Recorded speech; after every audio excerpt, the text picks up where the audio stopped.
Testing. Yep, mine's going. You go. Mine going? Yep. How's that look? Turn yours up a bit. I'm worried about the bleed, but I Bit think of we'll be road right. bleed, mate. Bit of truck bleed, road bleed. Here we go. G'day, mate. What's your name? Yeah, I'm Thomas Orr. Thomas Orr. And what do you do, Tom? Today I'm a stand-up comedian.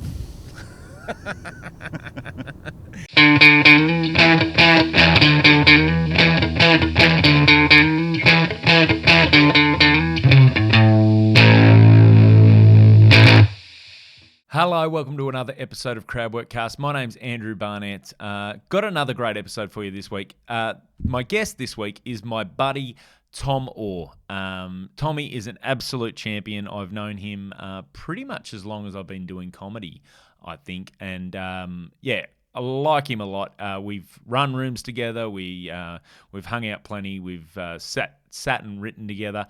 So this was a real fun chat. Now, we recorded this one on the road between Sydney and Canberra. We were driving down to Canberra for the Canberra Comedy Club, and Tommy was hosting. I was closing the show, and Tommy hadn't performed in Canberra before, so he didn't know what to expect. I don't know if he was nervous or he just, he just wanted to do a good job, but he absolutely crushed it. So spoiler alert, you'll hear that in the second part of the episode. So we recorded the first part on the way down to Canberra, and then the last 15 minutes or so is on the drive back, us giving a little bit of a post-mortem of the show the night before. But a very, very fun chat. Tommy is an absolute cracking bloke. One of the things we discuss is his time as let's call him a London party boy, which now I find very hard to picture. Tom is one of the most sensible, sober people in Sydney comedy. So it's fascinating to hear about his time when he was a lunatic. Now, if you want to follow Tom, follow him on all social media. He's Tom S. Orr, so TOMSORR. Follow him on Instagram, Facebook, and of course, get over to his TikTok channel, which is blowing up. I don't know what he's doing there, but his little dances are apparently going crazy. So, Tom S. Orr on TikTok. Get around him. And now, if you want to see me live this week, I'll be down in Thirroul on Friday night at Ryan's Hotel doing Ryan's Comedy. Saturday night, I'll be at the Panthers at Penrith as part of the Christmas Crackers Showcase there, hosting that. And then the following Saturday, December 16, I'll be over at the Juniors at Kingsford, hosting the Christmas Crackers Showcase there. They're all going to be great shows. So if you're around Sydney, around any of those places, do get along. Come up, say hi, say you listen to the podcast or whatever, we'll have a chat. Other than that, follow me on social media, and let's crack on with this week's episode.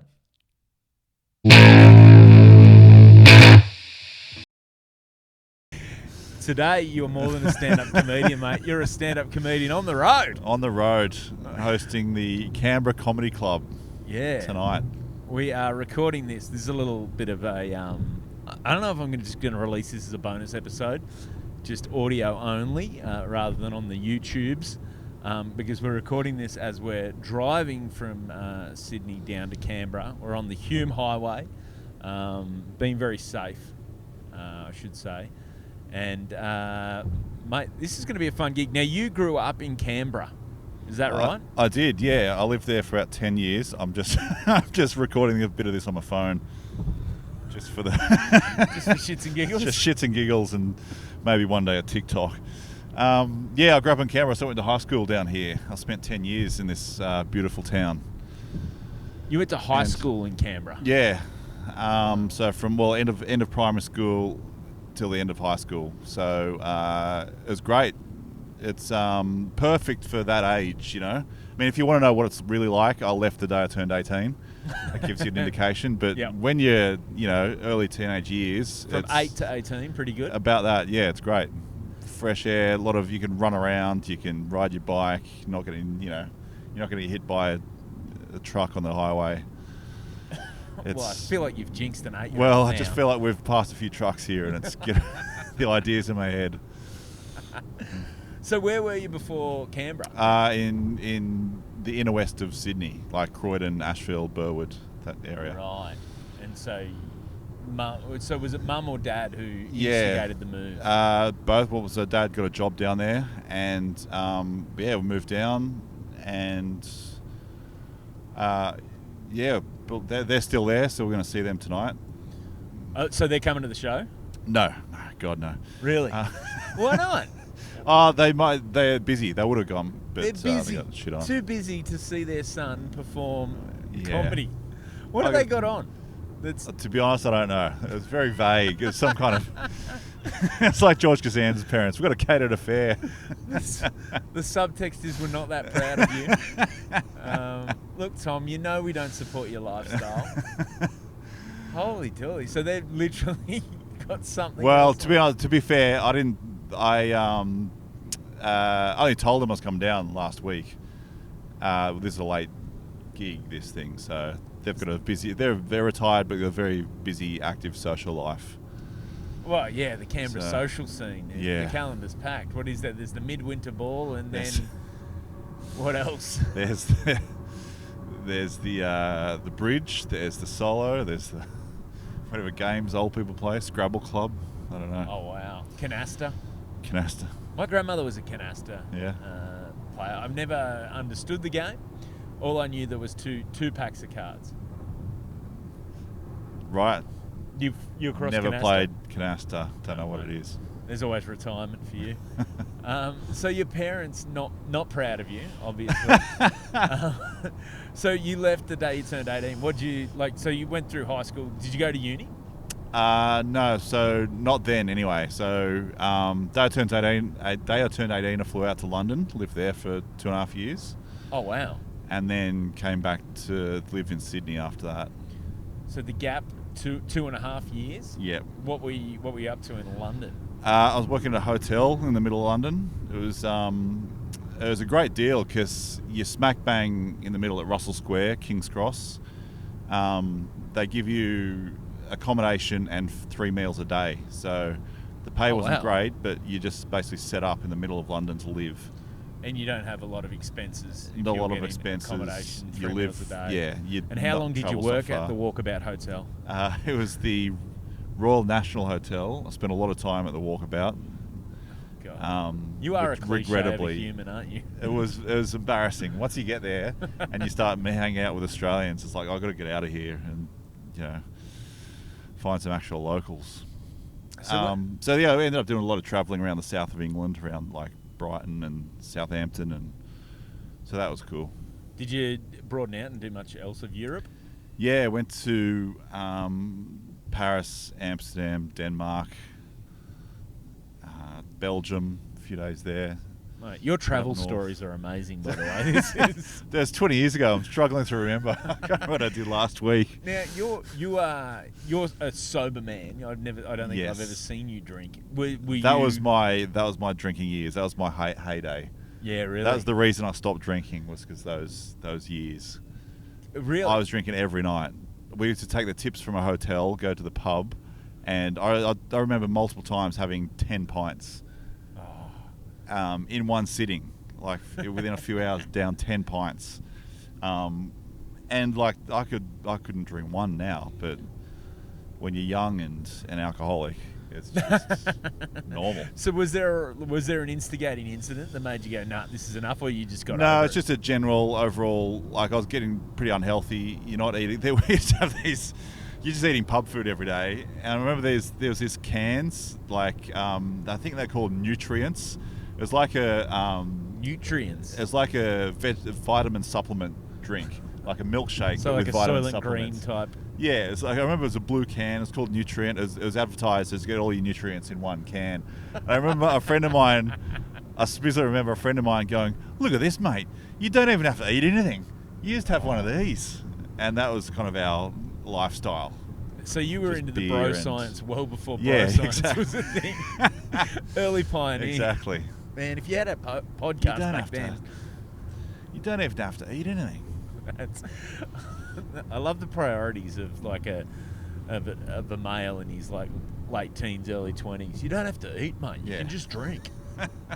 Oh wow! So you Because actually, what occurred to me last night was we did a gig last night where it was just basically a new material thing we were running with a bunch of other comics, and one of the comedians asked, had anyone tried MDMA, and you were one of the only people in the room who had, and I can't picture drug drunk Tommy. What was, well, for starters, did you have hair back then? Oh, plenty of hair. Too much hair. Too much hair, which is why you got rid of it, of course. What was drug drinking Tommy a typical week was working at the hotel. You'd get drunk most nights, at least 5-6 pints, sometimes 10. I remember one night we had 10 pints and then went clubbing, and I didn't sleep at all that night, and then went to work the next day. Wow. It was a 12-hour shift. So it was just, there was a lot of drugs. The guy I worked with was a drug dealer, a Lithuanian bloke his name was Kestis. Great bloke. Careful, mate. This goes global. We might have to make some edits in this thing. We'll beep that out. Yeah. Tried everything. Holy shit.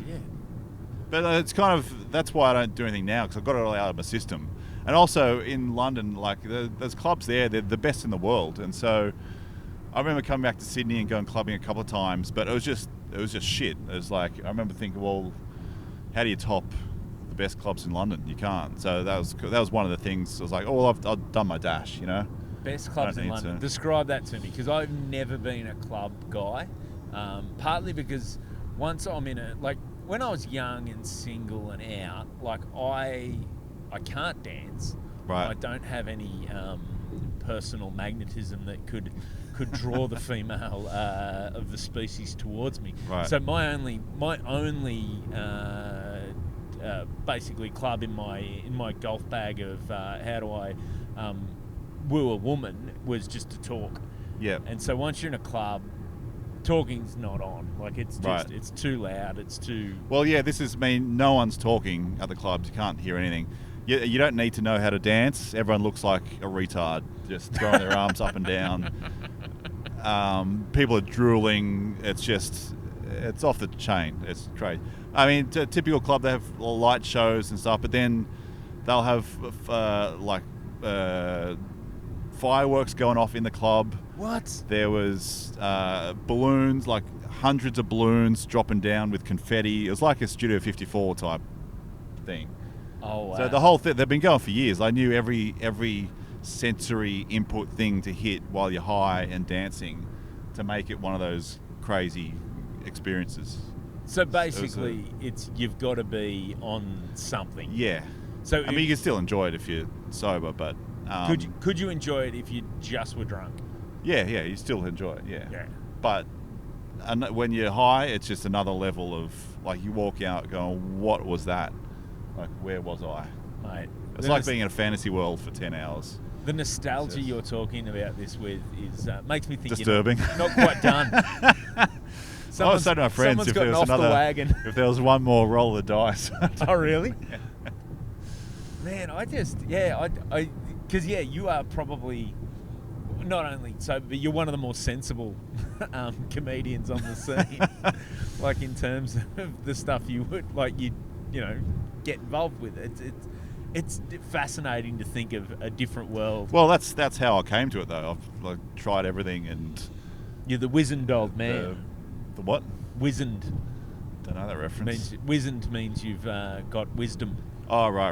Yeah. Wow. It doesn't sound like it. It sounds like with the word "dogs" in there, it demeans the expression a bit. Yeah, but so you how long ago did all that end?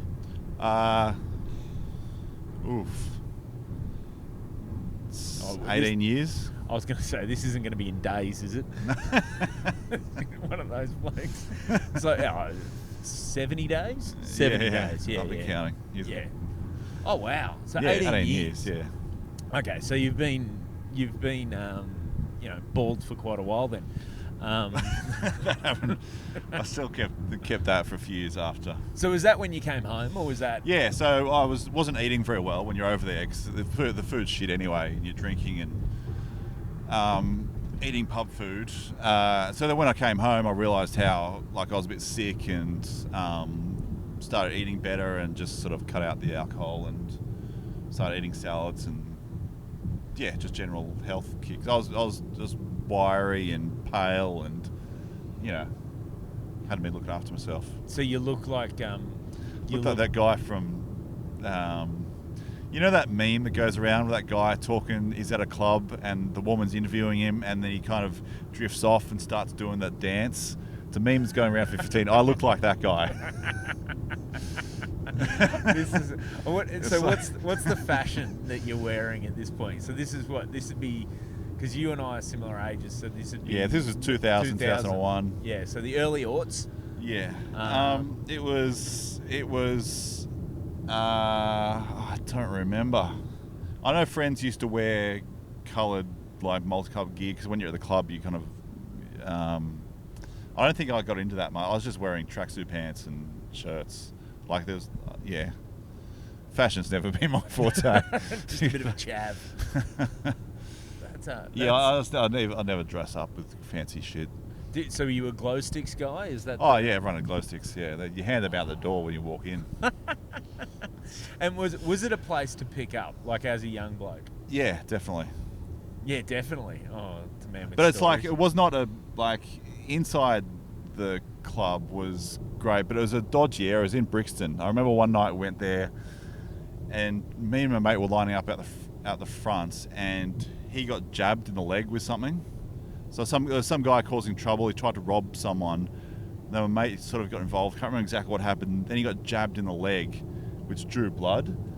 So we got into the nightclub, and there's a doctor in there. So he checked it and everything, and he was freaking out. So it was there was some dark periods. It wasn't all... Yeah, and so he ended up having to get blood tests. He went home soon afterwards because he was freaked out. He was fucking jabbed with something, needle type thing. Oh man, on the streets of Brixton. Get stabbed once outside a club, and all of a sudden you get scared and go home. Yeah. That's but that didn't disturb you. That was towards the end of the. That was towards the end of the run. Yeah. Wow. So that's at the end of Act 2 in the film. We'll call it an inciting incident. Yeah. So did they find out what it was in the end? No, it was just some weird homeless guys robbing people. It sounds like that, the apocryphal tale people used to hear when you were a kid. Oh yeah, man, they come around if you're not careful, they'll just walk up to you and just inject you with heroin. Yeah. And if you're in the wrong area, and then you're addicted. It's I don't know if that happens, but it almost did to your mate. That's fascinating. So, how long now? So, how you came back, then went to uni? Is this? Yeah. Okay. I studied music production. Really? For a few years, yeah. Wow, I feel bad because I've just been playing just Tom Petty the whole trip so far. I didn't realise that I had a. So what sort of music were you? Were you into the club music or were you? No, not really. I always loved music, and I thought that was a way to get into that kind of area. Mm-hmm. So I studied production for a little bit, for a couple of years. I didn't actually finish it because I ended up getting a job at a record label, at Universal Music. Oh, really? I worked in the mailroom. Well, that's where all the executives start. Yeah, well, that was part of the pipe dream. You start here, you work your way up. Wow. So I ended up staying there for about 6 years. So what year is that? 2008. 2008. So you were there for 6 years, about which time email took over. 7, 8. About when, sorry? About which time email would have taken over and the mailroom yeah. would have been as necessary. Guys, we actually don't need you guys. The IT department's booming, but the mailroom itself is... wow. So it was actually cool because you start as an intern there, but the mailroom is the gossip hub of the entire organisation.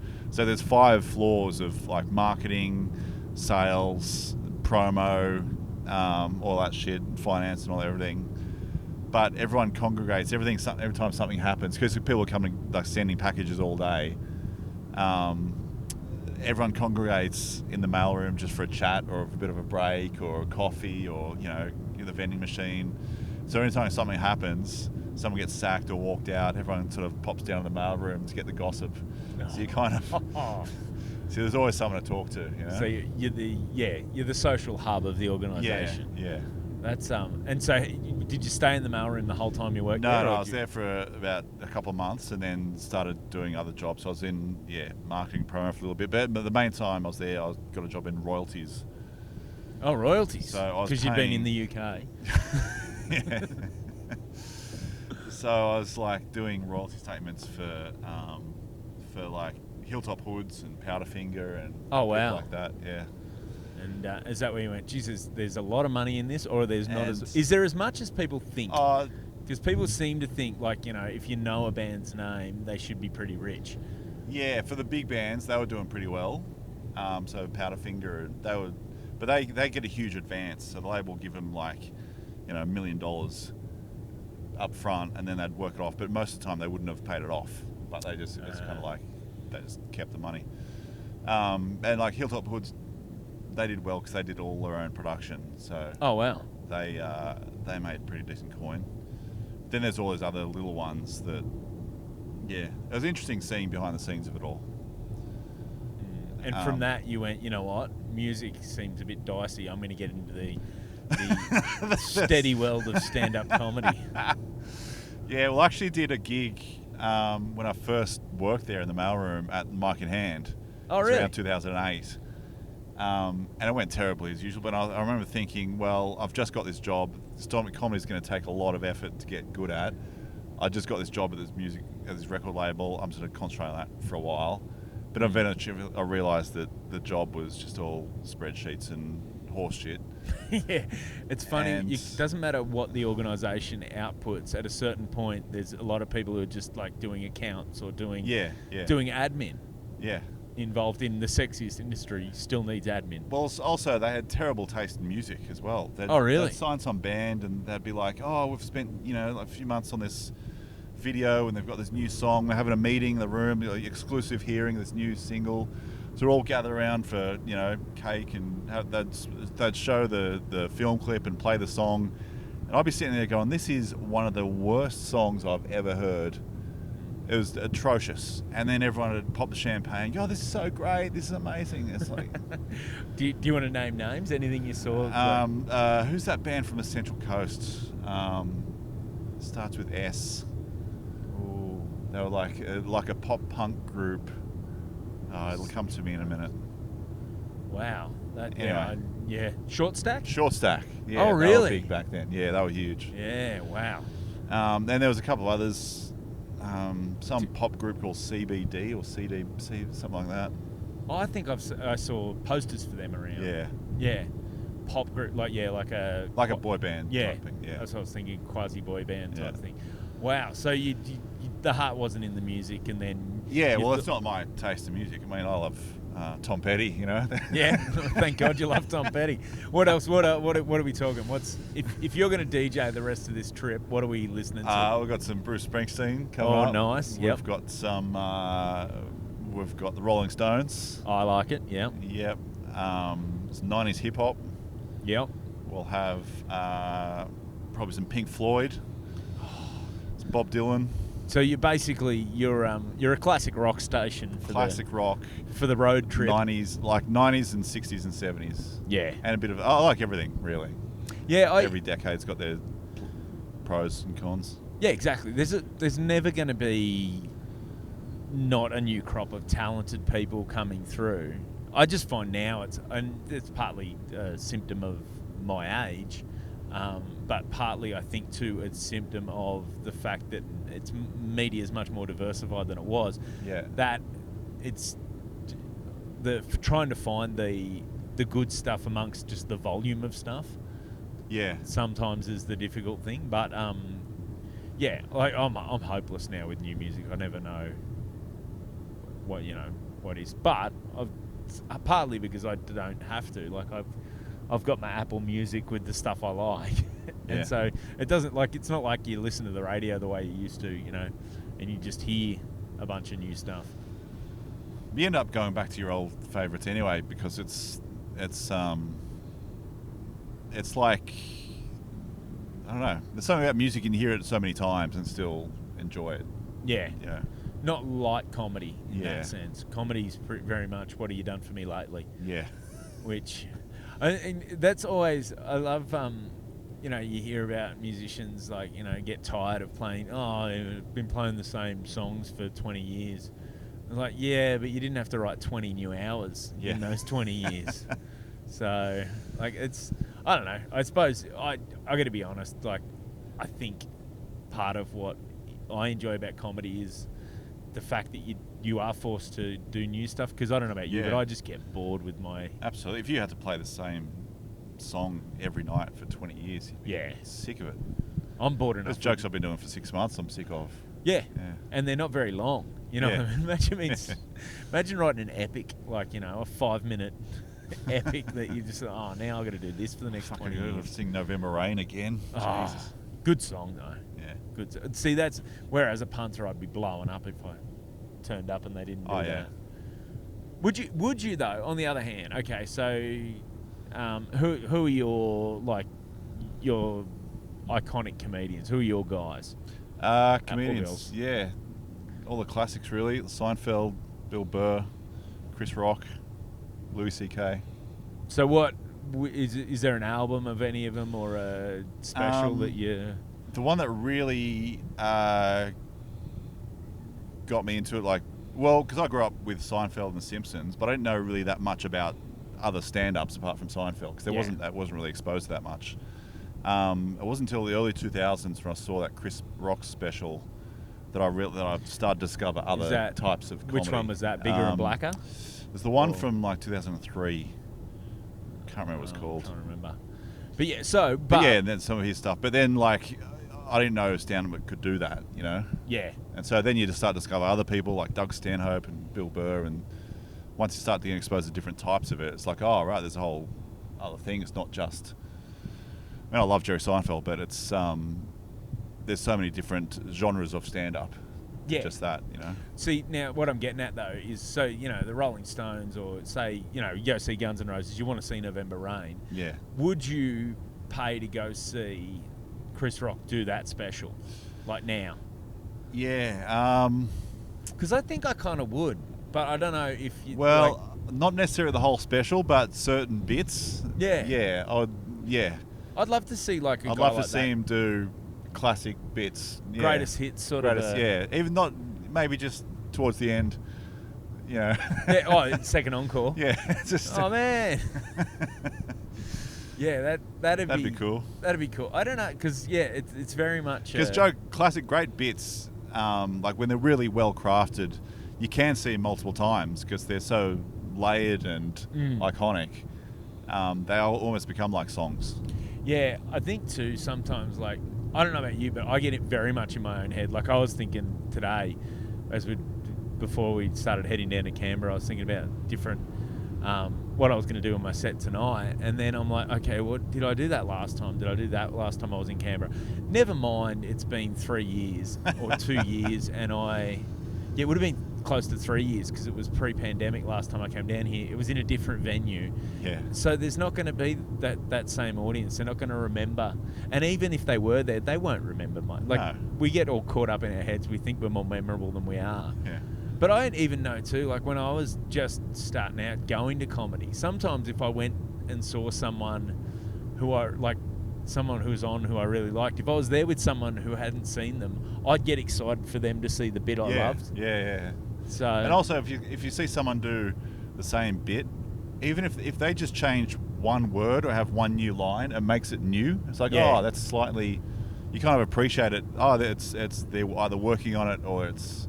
like at this point, I might just be justifying why I'm so lazy with my writing, but I do, yeah. I don't know. It always fascinates me. I don't think people aren't paying us attention. And you realise that too when you get to the end of a night and someone will come up to you and talk to you. Oh, I love your set, and then they talk to you about one bit. I love when you know, like that joke you did about this. And you, that's your joke. But then the next one they tell you, and your bit about this, and you're like, oh, that was a different comedian. You're like, oh, you've just melded us all together. I've even I do that with other comics, and like someone did that to me the other night. It's like, oh, I love that. What was your set list? What'd you talk about again? Just remind me of the topics. And that's the one I liked.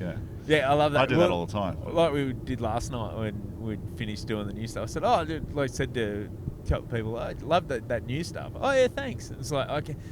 I remember loving the new bits, but I couldn't single out any. Like I said to Steph, I said I had a thought about one of those bits, but now there's been 8 other people go between that. I can't remember what that thought was. So I said, I'll tell you another time when I see you do that bit again. But so we are heading to Canberra, your old stomping ground. What do we expect tonight? What are you thinking is going to happen tonight? Have you done Canberra? Never done a gig in Canberra. Really?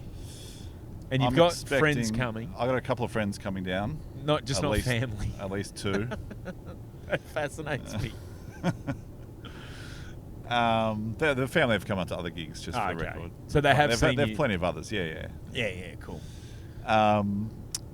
So I don't know what to expect. Have the friends that are coming tonight seen you? Not these 2. No, I've had a bunch of others come along.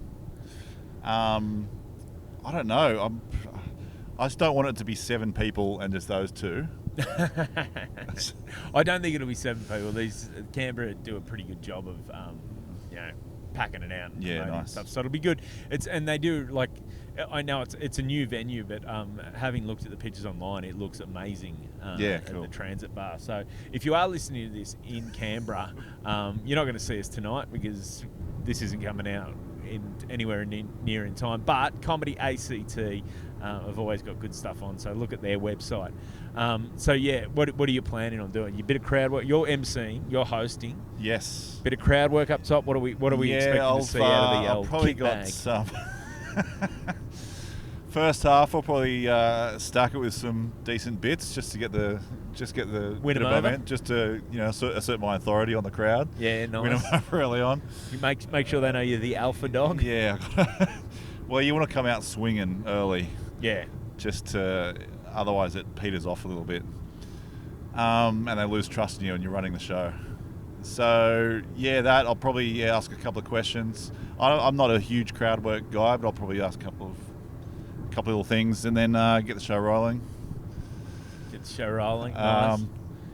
And then what are you thinking? So you'll do some time up top. So for people probably not do 10. familiar, you'll do 10-ish up top. Is that what was on the run sheet? There was no time on the run sheet. Yeah, it'll be 10-ish. I'll give you a light if you're going too long. And then what do we got? We got 3 support acts, was it? Yeah, 3 support acts. 3 support acts. Canberra locals. Yep. They're going to break, then me again, and then you. Yes. So what are we thinking for before I go on? Yeah, I'll probably do probably 7 to 10 minutes of brand new stuff. Oh, great. There's 2 ways this goes. Either it's you try and bury me, or you try and level the room, so it's just impossible for me to dig the way out of your hole. It's going to be interesting. I'm just picturing you just giving me a bit of a follow that, mate, as you walk off stage. It should be fun. Now, what we're going to do is we're going to stop this in a second, and we're going to pick up the back end of this episode tomorrow on the drive home. We'll do a little bit of a recap of how it went, I think. But yes, looking forward to exploring the Tom Orr stomping ground, finding the various statues and stuff and landmarks. One of my mates who's coming tonight is one of the guys I used to go clubbing with. Oh, really? London, so you can have a chat to him. I'll introduce you to him. Is he as straighty 180 as you are now, or is he still living the dream? He's married, a couple of kids, very straighty 180. He probably still drinks a bit. Is he the inspiration for that bit you do about that? Nah, don't think so. About kids being little versions of their parents? Oh, probably, yeah. He's definitely... that was another friend, but that same crew of friends, yeah. Oh, okay. So, right. So, I look forward to seeing him. Yeah. And so he's... has he still got all his hair? He does, yeah. He does. Okay, so it's not the drugs. We can establish that. Just a testosterone thing. I'm only doing this because you are what I call a militant bald man. You're a bald rights activist. Some call me the next Andrew Tate. Jeez, imagine that. What a way to get big. I'll put that in the tags anyway for the podcast. We'll see if we can pick up some extra listeners. All right, well, that'll do us for now. We'll check in tomorrow on the drive home. All right, we're on. Beautiful. Okay, so almost 24 hours later, we are on the drive home now on the Hume Highway, heading back to Sydney from Canberra. Tommy, what would you say? Victorious? Are we going home victorious? I'd say yes. Yes, he's confident. He's a confident man. That was your first gig in Canberra? Yeah, well, as I said yesterday, I was expecting, well, not expecting, but I was bracing myself for, 7 people. And we ended up with about 60. It was pretty full, and they were a great crowd. It was good from the get-go. Yeah, mate, 7 people. You underestimate the apparatus that is the Canberra comedy guys. The comedy ACT guys are exceptional at getting stuff going. Yeah, I didn't want to assume that, but yeah, once you do so many of these gigs, you're like, what's the worst case scenario? Let's just prepare for that. So the 7 people. Now you had your mates there. Yep, they turned up a few minutes late. Yep. I spotted them walking in, but they were there. As mates do. Why is that? Whenever you've got mates coming, they're the guys that turn up late. Yeah, I started talking to them as well and said, I know that guy. It's fine, they have a seat.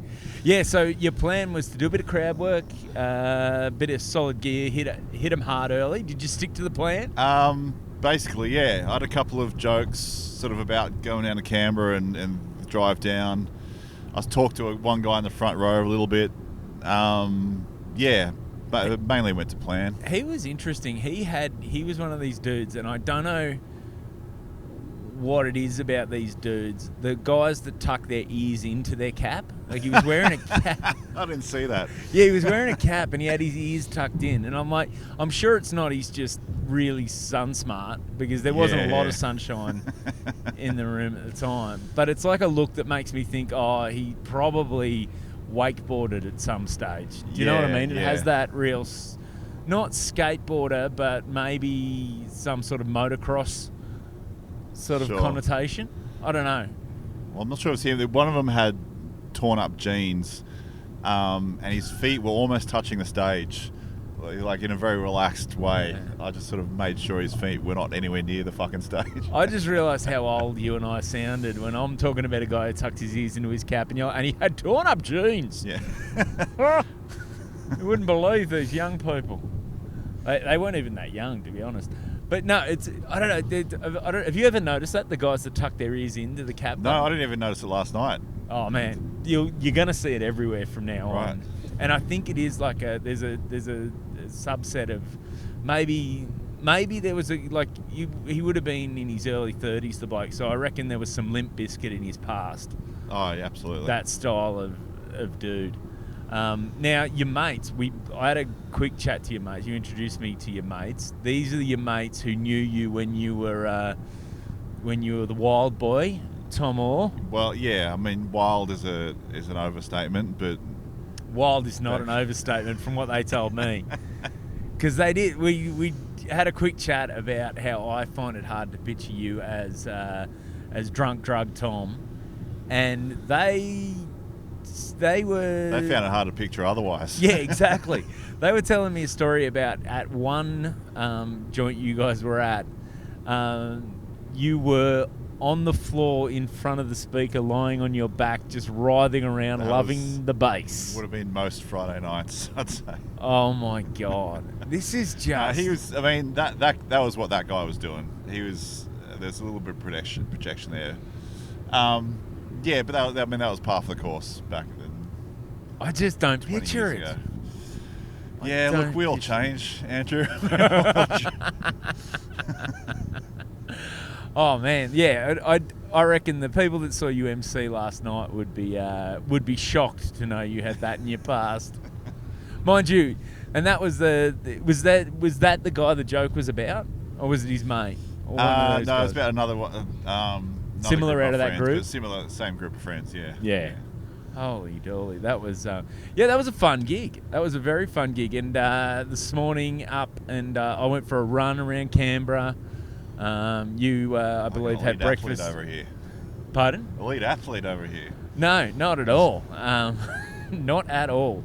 And it wasn't around Canberra. I went for a run down the road and back. I'm working up. I generously call it a run. I'm working up to a Cliffy Shuffle. Do you remember the Cliffy Shuffle? No. So Cliffy was this. He was he seemed when I was a kid about 1,000 years old, but he was probably in his 60s. And he used to do that. They used to do this run from Sydney to Melbourne. Right. And Cliffy was the oldest contestant, and it was basically one up from power walking. Yeah. Okay. How he did. They call it the Cliffy Shuffle, and he just keep going. He can keep going forever.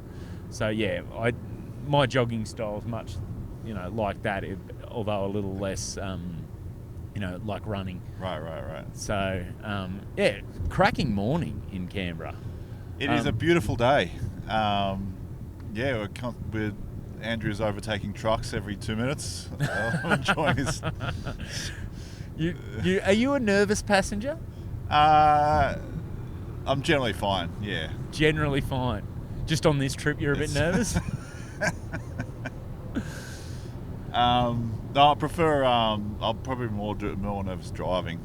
Oh, really? Yeah. You're a nervous driver because you did take my car to go visit your. Well, driving on the highway, overtaking the trucks. Driving around the city is my bread and butter. Yeah, old city boy. Yeah. That's yeah, because you've lived in a car for quite a while now, I believe. What is it you do? What is it your little side hustle job that you do? That where you, as I often say, you live out of your car. For the record, I live in a mansion in Glebe with water views. But I don't have a car at the moment, so I work at a camper van hire company. So they lease out camper vans and old station wagons to tourists and grey nomads. And so I'm in customer service, and whenever people break down, they'll call me. And you know how to fix cars? Or? Nope, I call a real man, and they go and fix it and tow them to a mechanic. So you're basically a middleman for people who break down. Yeah. You've water views. You say where you lived, or depending where you park, or is that Yeah, sometimes I'm on the North Shore, sometimes I'm under the bridge. Depends where the council are patrolling to move people on. Depends where the parking inspectors are. Oh man, well that's been a fun little trip, and we just it's been great. We stopped at the servo on the way back. Now, Canberra, that's your first time going back. Yeah. To gig. Will you be back? Yeah, absolutely. Had a great time, so love to go back. All right. Yeah. Now, where else can people find you around the place, Tommy? As we, I am at. What have I got coming up? Well, yeah, this is funny because I've got, actually, this is something I want to mention from last night. So Tim, who is one of the producers of Canberra Comedy, lovely gentleman, but asked you several times what you wanted to be introduced as. Was it Tom, Tommy, Thomas? Because I keep calling you Tommy. You're Tom on some stuff, and then they didn't know if you wanted. Often you're on. Well, here I'll go through all three of them. Yeah. Thomas I like because it sounds more grown up. As a bald 40-year-old man, you're worried you don't seem grown up enough. There's also a lot of Toms. Yeah. Like there's heaps of Toms out there. So Thomas is just, I don't know. It just maybe something different. Tom is fine. That's what I usually go as. But as I said, there's a lot of Toms. And because my last name is 3 letters, 2 3-letter short names, that's why I thought Thomas might be a bit better. I've often more called syllables, Thomas or 3. Yeah. Yeah. You wanted the third syllable in your name, didn't you? It's just a bit short. Yeah, Thomas. And Tommy is fine, but it sounds like a 14-year-old boy or an ex-Socceroo. Yeah, Tommy Orr. Actually like an ex-Socceroo. Yeah. Well, the whole name, Tommy Orr. Yeah. He was a good player. Yeah. Well, hence why he played for his country. But I don't mind any of the three. But yeah, he asked me a few times, and well, he asked you a few times because you were being so deferential. Well, you were just it was that you were trying to be easygoing, and he was trying to be accommodating. Yeah. And it was a real nice guy standoff. I'm trying to think of my first few jokes. I don't really give a fuck what you call me. Yeah, just it's like MC. It was like when you like a rescue puppy that's never been treated nicely and didn't know how to doesn't know how to react. That was how you were. Why do you care? You're not just gonna. It's the first time I've had someone care what can I. Yes, and it made me realise I've never cared. I've brought you on stage 1,000 times. And I've never once has it occurred to me that I should ask you. I might send Tim a thank you card just to thank you for caring. Yes. So, do you want to be Thomas from now when I bring you on stage? No, Tom. I'll settle on Tom. You settle on Tom? Yeah. Well, you know what? Tim's going to be upset. You know what? That's what I realised. Yes. So he's Tim. So he probably he probably empathises. Yes, because Timmy. His last name is a one-syllable last name as well. Right. So I think it's all right to say Tim Duck, isn't it? Like I'm sure he's not anonymous. He's one of the producers of Canberra Comedy. But so he's a two-syllable full name guy. Yeah. So he might have been empathising with you there. Well, that's interesting. That's an interesting. Mate, we've got to send him our invoices. So This could be something to follow up in the email. Yeah, absolutely.